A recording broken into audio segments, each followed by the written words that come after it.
Yeah, do you want to ask that again? Do you want to see my rose hip? It should be ready in 3 weeks. Your rose hip? Yeah. Yep. Put my shoes on. Come on, it's letting you gotta sit in the sunlight. Vitamin D, baby girl.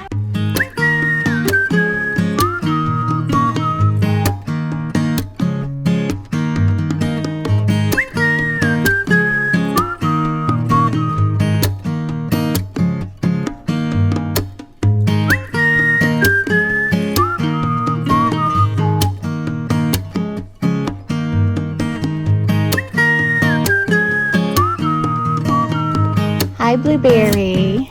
Hi, Mama. Hi. She's like, this is the best day ever. So today I'm going to do a garden tour.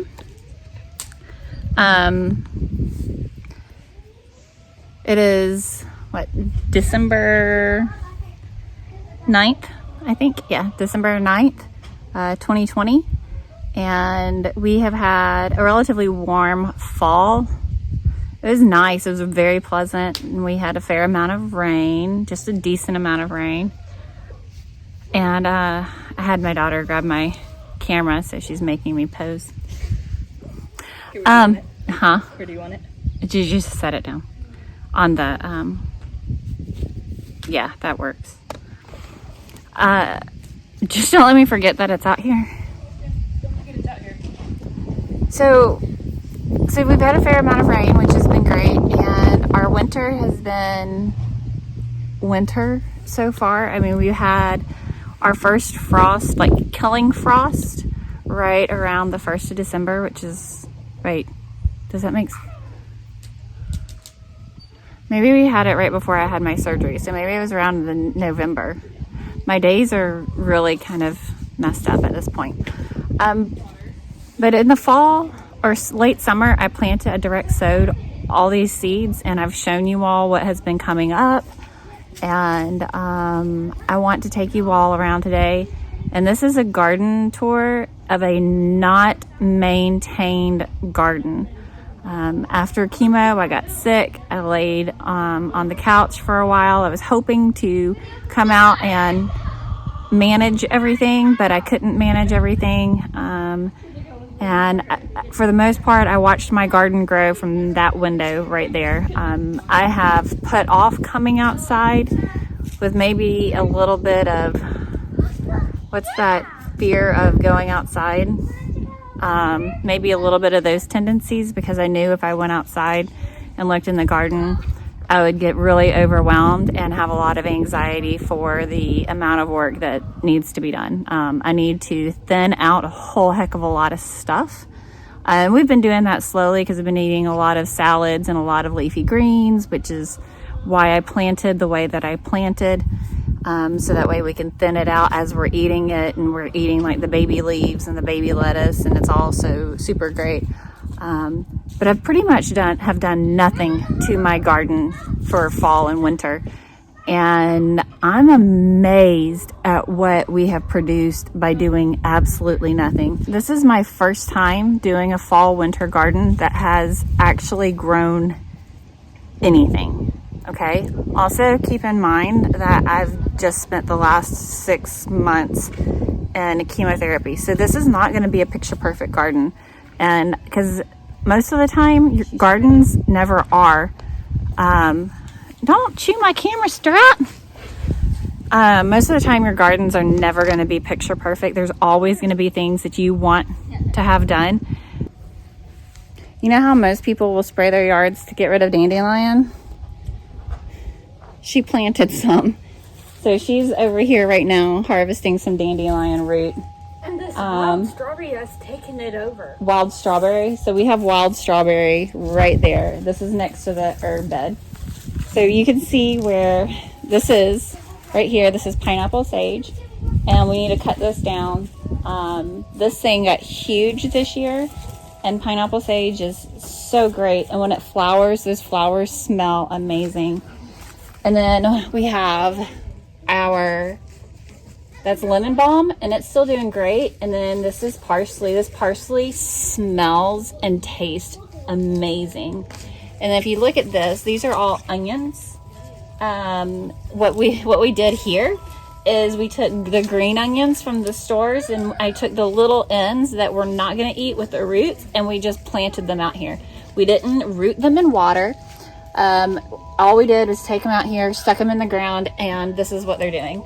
And I'm going to leave these in here because I would love to see if these will actually become bulbing onions. And they're getting pretty big. If you look like right here, this one needs to be pulled away from it so that it can bulb. They've grown together. You think they've grown together? Yeah. Okay, well, we'll see. And but you can take these throughout the year or this winter and just cut these and eat them. I love green onions. It's one of my favorites.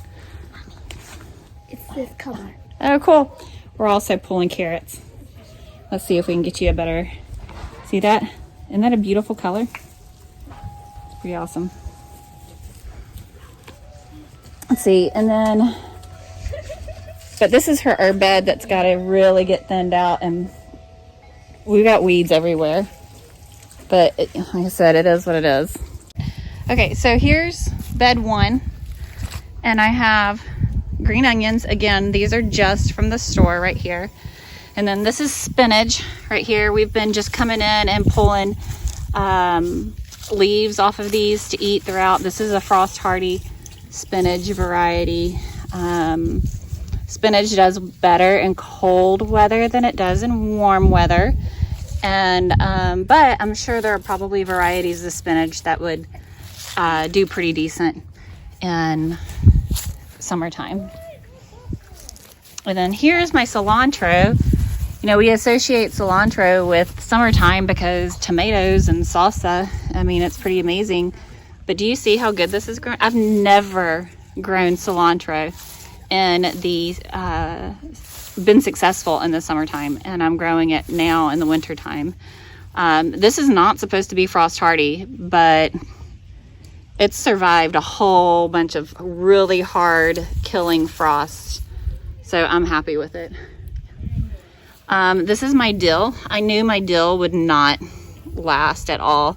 It's also another good cool season produce, herb, should say. I was hoping to come out here and harvest this before we had any frost, but what I may actually do is come out here and cut this all down, because not all of it, not all the way to the ground, because herbs are a cut and come again type thing, so you can keep cutting and harvesting off of it, and it just keeps getting bigger. And since we're going to be having some warm weather, I'm thinking about doing that and seeing what this does. And then right here, what I have is parsnips. And parsnips, if you've never seen a parsnip, it just looks like a super long white carrot. And again, I've got to come out here and thin things out. And again, keep in mind, I'm recovering from chemo. And before surgery, I had an infection. So I'm hoping to be able to get out today. Not today. Some of this I'll do today. Some of it I won't. Let's try this one. So yeah, so imagine that like a whole heck of a lot thicker and a whole lot bigger. That's what that would end up looking like. Let's see here. Yeah. I could probably plant these in the soil and see if they grow, and I might do that to a couple of things, but I'm not going to right now. Most of that will probably we can eat that. You can eat the tops of that, or I might feed it to my animals. And here are my carrots. Over here, I have a orange, black, and red carrot variety. Again, it needs to be thinned out. But sorry, the sun's like super bright, but we're out here in the middle of the day, and I'm trying to get some much needed vitamin D, because like I said, I've been inside. But this is my, what I call bed 2, and I'm growing romaine here. I've never grown, well, I grew lettuce this summer, but I've never grown romaine. This was a free seed that I got from Baker Creek, so I figured, hey, why not? It was not something that I was very keen on growing, but we eat this all the time at dinner time. Behind here is kale. This is a Russian kale. This is by far the best, or the favorite variety that my kids like. They like the flavor on this one. And then behind there is a dwarf kale. So it won't, if you see some kales, they get huge. This one shouldn't get huge, but that's really good too. So we've been eating a lot of that. And again, yes, this needs to be thinned out. But what we do is we come out here and we thin it out as we're pulling salads. So this is, I've taught my girls how to thin this out and how to pick a salad. And so we pull from around the outside. And then if anything is planted too closely together, then we pull from that. That's how we do it. This here has been a favorite of ours. And then also the dogs. So the dogs apparently really like bok choy. If you know what bok choy is, it is very similar. So if you see that, it grows like that. It just doesn't have a big, huge white stalk on it. And so we eat these. And this is my first time growing this. I really love bok choy. Could not get bok choy seeds this year, so I got pak choy instead, and I really, really love these. And then this over here desperately needs to be thinned because it's not going to do what I want it to do. And if you guessed right, this is kohlrabi. And so if you've never had kohlrabi, just wait and see, because it looks like I'm going to actually be successful growing this. So I have a purple variety of kohlrabi here, and then I have a green variety or a white variety here, and then I've got purple and white. So with kohlrabi, the reason that I'm confident that it will grow and it will do what it's supposed to do is the first time I heard about this is when we lived in Alaska, and I saw it at a farmer's market. I'm like, what in the world is this? And so we bought it, but the guy that was growing it, he said, yeah, he goes, this is one of my favorite things to grow. He goes, because it will continue to keep and underneath a foot of snow. And I'm like, that's amazing. So I know how cold it gets in Alaska. I know how cold it gets in the summer times in Alaska. And it's not uncommon for it to be, or at least where we lived, in the 30s during the summertime and very rainy. So sometimes the summers there are very much like our winters here, only they're prettier. And so I'm confident, very confident in the growth of this kohlrabi. And if you live in the Memphis area, which we're zone 7, it's just too hot unless you can find a variety. I'm sure there's probably a variety that handles the heat. But it's just really hot for kohlrabi to be good and prolific in the summertime. So make this a fall crop, a spring crop even, early spring, but plan on planting it in the late summer so you can have it coming in the fall. Succession plant it, and so you can have it still coming in the winter time. All right, and here's my Swiss chard. Swiss chard did not handle the frost too well. You can see the leaves right here. This needs to be kind of come out and cleaned up, but Swiss chard, it's going to hang around. So all it needs to see, look, you see these leaves have already bounced back. These haven't so much, but all I need to do is just come out here, clean this up a little bit, and Swiss chard is going to do just fine throughout the winter time. And I still have my little seedlings back there. I'm pretty certain that those seedlings are going to do nice this spring. So we're going to leave that there. Back there, I haven't planted anything. I haven't done any cover crops, so you can see the grass starting to come in. So all of this stuff is actually really easy to pull. So I'm not pulling it. I have a stirrup hoe, so I'm going to take a stirrup hoe to most all of this stuff and just let it do that. But the stirrup hoe will be another day because I don't have the energy to do that just yet. So we'll see. I'm gonna make a mental note of what I need to do in this garden. I'm in a place where I think I can handle my anxiety with what I do need to do. So the Swiss chard back there is in what I've labeled as, let's see, 1, 2, 3, 4, as bed 5. So now we're gonna go and we're gonna look at bed 6. So all of that stuff over there, all of the stuff that I have growing in my yard, I planted in a period of a week. And then this bed here, I had fully planted out as well. But the chickens got out and destroyed everything that I had coming up, which they will.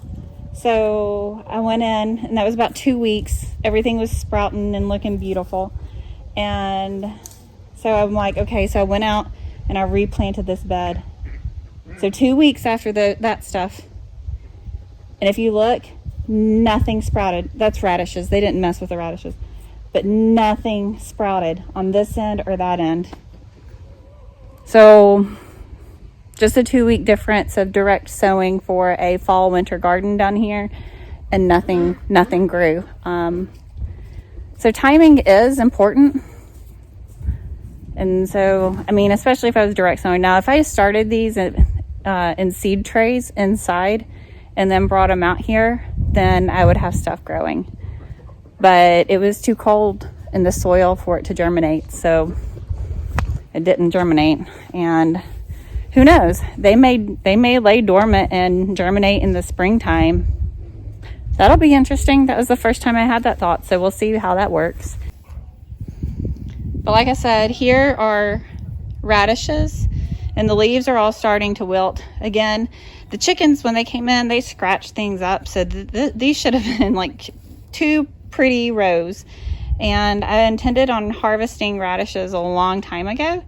Again, chemo, sick, surgery, can't do anything, whatever. It is what it is. And so, but I came out here just a little while ago.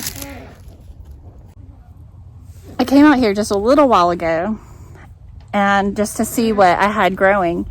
These radishes, I pulled seeds from my microgreens, and it was so I don't really know exactly what kind of radishes I had growing. So if you know what kind they are, tell me in the comments, and that'll be really nice to know. I have a feeling I know what type these are, but I've only ever grown like the little bitty red ones. It wasn't very successful at that. So I think sometimes we get to the point where we pay too much attention to our garden. And when I planted radishes that year, I paid too much attention to my garden, and I was very unsuccessful. Sometimes I feel like if we just let it go and let the seed do what it needs to do and grow in the soil, in a really good soil, that's all that we need to do. We don't need to baby our stuff. Some things might need to be babied, but if you plant seasonally and plant for things that grow well in your environment, you're going to be a whole heck of a lot more successful, and you're going to have to work less for what you have. All right, let's take a look at this. This is how you know a radish is ready. You see that? Look, it's sticking up out of the ground. Look at that. Bigger than the last one. No, well, it's wider than the last one, Can I pull one up? but it's thicker. Can I pull one up? It's not as long. Yeah, you want to pull one up? You see one ready? It was sticking out. There we go. Well, no, I bet it was ready. Pull one? Yeah, you can come pull one. No, wait. Yeah, Sutton, no, do that look, one. Sutton, Do that pull one. that one. Ooh, can I do this one? Uh-huh. Oh, that looks Whoa, so Sutton. big. Oh, whoa, Sutton, look at that. Put it next to your face. Ooh. I licked your nose. It's like a witch nose. Or Pinocchio. Awesome. This is fun.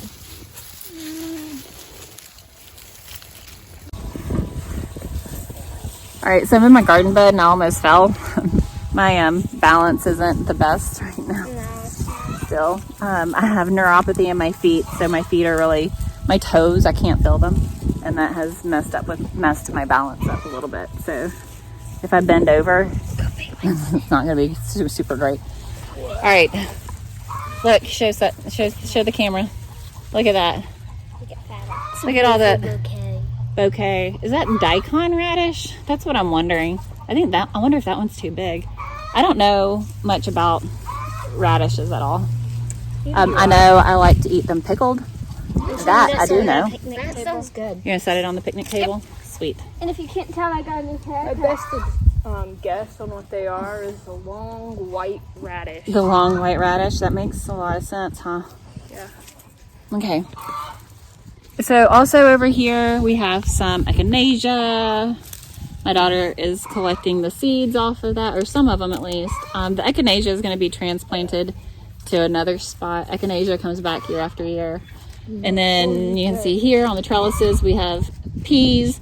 These are sweet peas, like the sugar snap peas, but they didn't flower before we had a frost and all the bees went away and all our pollinators went away. So I don't think that we're going to have any snap peas, sugar snap peas, this winter on that, which is okay, because my thought process going into this is if anything failed, then I would just feed it to the chickens or the rabbits or the goats, and so I can just feed that to the animals. But like I said, it's going to be warm this week, so we'll see what happens. So here we have leaf lettuce. The leaf lettuce didn't do so well with the frost. I had a really nice row planted here, and I really like leaf lettuce. And then I spilt my packet of seeds right there, so I left them, and that's what happened.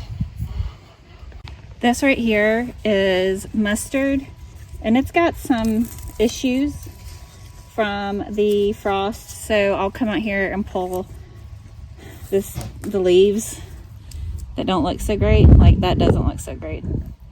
And then just kind of see what it does throughout the rest of the winter. I'm not giving up on this one because this is supposed to be frost hardy too. So I don't know what's going on here. And then here is this really pretty red mustard. I mean, it's gorgeous. Look at these leaves, like super pretty, and the contrast to that green right there. This is gorgeous, and it's supposed to be frost hardy as well. But look, I mean, it looks really rough. So again, I'm going to go through here and pull some of these these bad ones. But if this is a newer leaf that's been growing in the last few days. That's nice, and since it's been warmer, and so I'm gonna hopefully get more of these. So we'll see how this does. I'm gonna do this today. Just so we can take advantage of the warmth, and there's no energy being put towards the really bad leaves like that. You really want to pull your leaves like this because you don't want your plant putting any more energy into growing than it needs to. This is wasteful. Well, it's not wasteful. This is needless, I should say, on a plant. So go compost this or feed it to your chickens, because even my chickens will kind of eat this. And then, like a good old southerner, I got my collard greens growing. I don't like collard greens, but I'm growing them anyways because I'm hoping that by growing them, I will like them. Right, that's it for today, guys. We obviously have a lot of work to do. I'm just gonna try to mark one thing off of my to-do list every day and do that. Enjoy the sunshine and get some good old vitamin D and get some work done in my awesome fall garden that I have severely neglected, but yet it keeps producing. You know what I'm gonna do? No. So I've been called Mr. Clean. Now, I do have some peach fuzz here, but guess who I am? Son, you don't even know Bruce who he Willis. is. No, I got spinach, and I'm gonna eat my spinach.